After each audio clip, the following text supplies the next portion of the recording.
Oi, gente. E aí, como é que vocês estão? Tudo bem?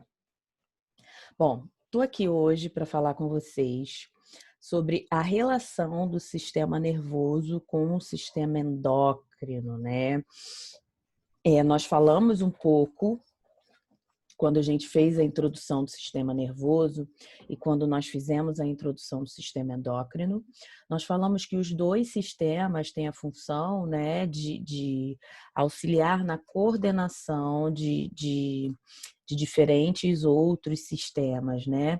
Eles estão muito relacionados, a gente já falou sobre isso algumas vezes.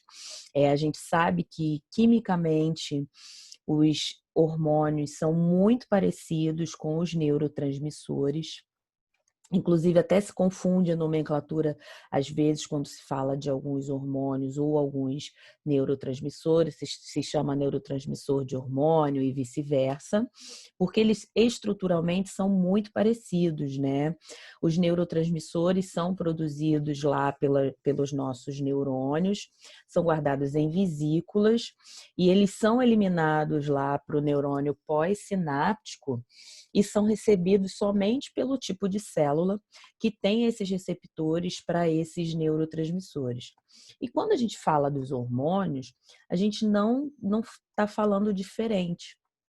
A gente está falando também que são substâncias que vão ser recebidas, né? Vão ser recebidas por células-alvo.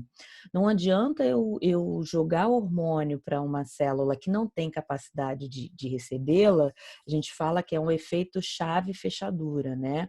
Que essa célula, esse hormônio não vai fazer nada nessa célula, ele só vai atuar nessa célula que é alvo. Bom, preparei aqui um PowerPoint para vocês irem acompanhando, né? Vamos lá.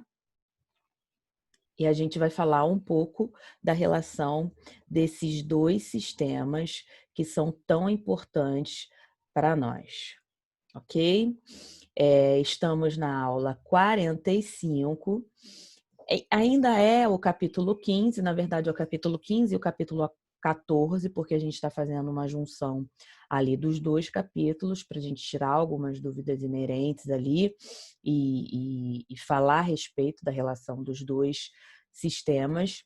E eu preciso muito que vocês me deem o feedback sobre o que vocês estão pensando, se vocês conseguem enxergar essa relação ou não, porque aí a gente vai tentar falar de uma outra forma para que vocês consigam entender essa relação, né? Então, vamos lá. Eu posso chamar de sistema neuroendócrino. Esses dois sistemas são tão relacionados que eu posso, inclusive, juntá-los no mesmo nome. Inclusive, isso na ciência é comum da gente falar neuroendócrino, tá, gente? Quais são as funções desses dois sistemas, desse sistema maior, que é o sistema neuroendócrino? Coordenar diferentes ações do organismo. O sistema nervoso, ele vai coordenar essas ações do organismo por meio da passagem de informação pela nossa célula fofoqueira ali, que é o neurônio, através das sinapses, e também por meio dos neurotransmissores. E o sistema endócrino, ele vai coordenar essas ações a partir ali dos nossos hormônios, né? Quais são as formas de atuação do sistema nervoso e do sistema endócrino? A forma de atuação do sistema nervoso é justamente através da passagem da informação, da sinapse, tanto sinapse elétrica quanto sinapse química, né? Lembrando aí, para quem não conseguiu entender isso direito, sinapse química é aquela que é mediada por neurotransmissores.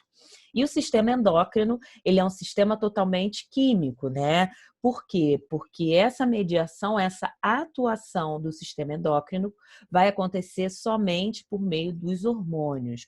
Os hormônios, eles vão conseguir atuar em determinadas células e vão conseguir fazer ali a sua função de coordenação pela ação nessas células-alvo aí que esses hormônios vão atuar. tanto o sistema nervoso quanto o sistema endócrino, eles apresentam um objetivo em comum, que é promover a homeostase do corpo. Para quem não lembra o que é homeostase, é o equilíbrio do nosso corpo, né? De que forma que esses dois sistemas vão levar ao equilíbrio? A partir da coordenação, tanto do sistema nervoso quanto do sistema endócrino. O objetivo final deles é levar a homeostase, a um equilíbrio interno, fazer com que todos os nossos sistemas atuem de forma harmoniosa, de forma tranquila, sem nenhum aumento nem prejuízo para nenhum órgão do nosso corpo. Veja bem, quando nós estudamos os distúrbios da tireoide, nós vimos que esses distúrbios, eles podem causar vários problemas para aquelas pessoas que estão com esse aumento ou diminuição desses hormônios tireoidianos. Né? Quando a gente fala que esse sistema não está funcionando de forma adequada, ele não está deixando o meu organismo ficar em homeostase. O objetivo não está sendo atingido, que é permitir a homeostase. Então, o objetivo que a gente tem com essa aula de relação entre sistema nervoso e sistema endócrino é fazer vocês observarem que os dois sistemas têm objetivos comuns, eles partilham de alguns objetivos, só que a forma de atuação desses dois sistemas é uma forma coordenada com substâncias diferentes, né? Não são tão diferentes, porque eu já expliquei para vocês que a fórmula química e estrutural dos hormônios é muito parecida com a dos neurotransmissores, mas são formas de atuação diferentes, né? Distúrbios, tanto no sistema nervoso quanto no sistema endócrino, eles podem levar também a condições parecidas, né? Distúrbio do sistema nervoso, a gente pode ter a depressão. Depressão, antigamente, a gente dizia que era doença de quem não tinha mais o que fazer, né? Era doença de quem não tinha um tanquezinho de roupa para lavar. Hoje a ciência avançou tanto que a gente sabe que tanto depressão quanto ansiedade, como esquizofrenia não tanto, tá, gente? Mas depressão e ansiedade, a gente sabe que são distúrbios neurológicos que são biológicos, que são desencadeados por um gatilho social. Que gatilho pode ser esse? Uma rejeição, a morte de um ente querido, né? Uma situação de pandemia. Esses gatilhos sociais, econômicos, eles vão se refletir na química do nosso cérebro. É por isso que algumas pessoas que conhecem um pouco mais aprofundado a função, né, o mecanismo de funcionamento do nosso cérebro, nós tentamos ser pessoas positivas, né, que tenta ver o lado bom de tudo, porque quando você pensa dessa forma, não só fala, quando você pensa dessa forma, você está liberando substâncias no seu organismo que vão estar te protegendo desse tipo de distúrbio. Mas claro que não é uma regra, porque senão ninguém teria esse tipo de problemas, né? A gente tem ansiedade e depressão em adolescentes de forma cada vez maior com o passar dos anos, né? O estresse, cobrança de pais, a falta de limites, tudo isso acaba se refletindo na química cerebral de crianças e adolescentes e fazendo com que essas crianças e adolescentes tenham esse tipo de distúrbios. Então, hoje, a gente sabe que não é apenas um problema social, né? É um problema cerebral, biológico, que acontece devido à diminuição de determinados neurotransmissores. Inclusive, os medicamentos mais modernos que tratam, sobretudo, essas duas condições, eles atuam deixando o neurotransmissor mais tempo ali na fenda sináptica, né? Se ele fica mais tempo na fenda sináptica, você fica ali com uma sensação de bem-estar maior e você agregado ali a terapia que vai identificar o que foi o estopim da sua depressão e ansiedade, você consegue, regularizando a sua química cerebral, largar então a medicação. Já os distúrbios do sistema endócrino, a gente tem a diabetes, que talvez seja o mais importante, aquele que acomete uma grande parte de pessoas, diabetes tipo 1 e diabetes tipo 2, e hipertireoidismo e hipotireoidismo. Preste atenção numa coisa, compreenda uma coisa. Hipertireoidismo, a gente vai ter alguns comportamentos que vão ser parecidos com a esquizofrenia.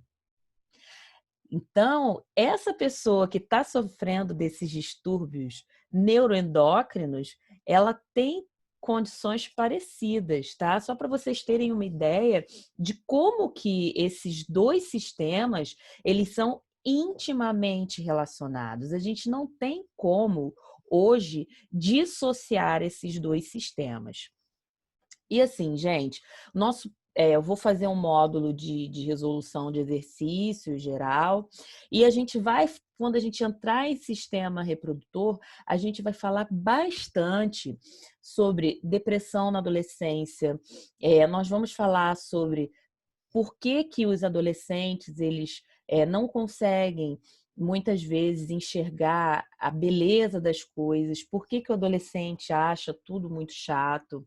A gente vai tentar analisar como que o aumento desses hormônios sexuais nesse período aí da adolescência, puberdade, né, que a gente vai também tentar diferenciar as duas coisas, como que esse aumento hormonal, né?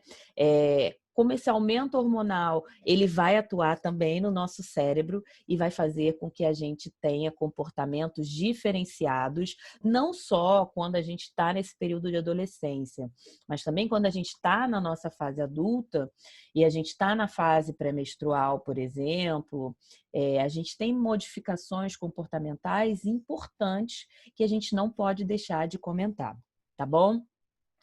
Já estou quase finalizando, né? Vou parar de compartilhar aqui. Eu queria falar com vocês que para o nosso tema de sistema reprodutor, se vocês tiverem o livro O Cérebro Adolescente, da Susana Herculano, é importante, é legal que pais e alunos consigam ler esse livro. Muitas vezes se vocês estão assistindo esse vídeo sem a presença dos seus pais, podem pedir para eles assistirem esse final, porque é muito importante. Vocês vão compreender, né, por que que vocês têm determinadas atitudes que muitas vezes vocês fazem e não entendem. Esse livro ele esclarece todos os pequenos detalhes. É O Cérebro Adolescente, da Susana Herculano. Tá bom? Eu estou encerrando por aqui, lembrando que eu estou morrendo de saudade de vocês. Um beijo, até o próximo vídeo.